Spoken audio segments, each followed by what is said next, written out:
Sircilla municipal ఎన్నికల్లో భాగంగా 16వ ward Congress party municipal councillor అభ్యర్థి గుజ్జతార ఇంటింట ప్రచారం చేశారు. ఈ సందర్భంగా వారు మాట్లాడుతూ కాంగ్రెస్ పార్టీ 16వ వార్డు మున్సిపల్ అభ్యర్థిగా పోటీ చేస్తున్నానని, ఒక్కసారి అవకాశం ఇచ్చి చూడండి, అభివృద్ధి చేసి చూపిస్తానని, 16వ వార్డులో అవసరం ఉన్న చోట సొంత డబ్బుతో సీసీ కెమెరాలు ఏర్పాటు చేపిస్తానని అన్నారు.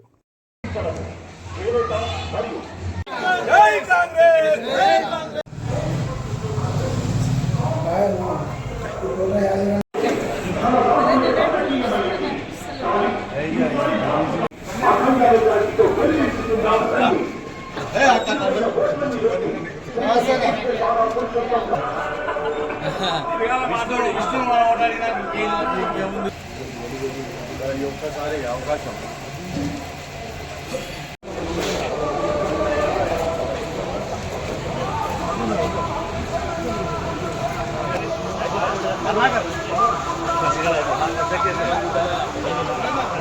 మర్చిపోవడం జరిగింది.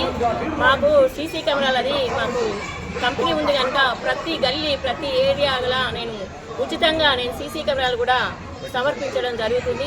ఎందుకంటే ఎక్కడెక్కడ లోటుపాట్లు అవన్నీ నేను చూసుకొని నా సొంత డబ్బులతో నేను సీసీ కెమెరాలు కూడా పెట్టడం జరుగుతుందని ప్రజలందరికీ తెలియజేస్తున్నాను. ఆ 16వ వార్డు ప్రజలందరికీ నా శిరస్సు వంచి నమస్కరించి చెప్తున్నాను.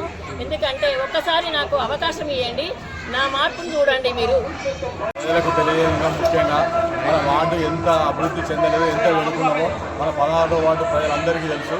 ఈసారి మా కాంగ్రెస్ ప్రభుత్వం అధికారం ఉన్నది. ఉచిత కరెంటే కానీ, ఉచిత మన సన్నబియ్యం కానీ, ఇవన్నీ ప్రయోజనాలు కాంగ్రెస్ ప్రభుత్వంలో అన్నీ ఆకర్షితులై అందరికీ అందుతున్నాయి. కాబట్టి మా రోడ్లే కానీ, మోర్లే కానీ, డ్రైనేజే కానీ, స్ట్రీట్ లైట్ల వ్యవస్థ కానీ అంత బాధ్యత మా 16వ వార్డు గుజ్జతార గారిని గెలిపించి అఖండ మేయర్తో గెలిపించే వరకు అంత సేవ చేస్తానని చెప్పి గ్యారంటీ నమ్మకంగా ఉంది. కాబట్టి మేము 16వ వార్డు ప్రయత్నం శిరస్సు వంచి నమస్కరించిన ఓటు మాత్రం గుజ్జతార గారికి హస్తం గుర్తుపై వేసి అధిక మేయర్తో గెలిపించాలని అందరినీ కోరుతున్నాను.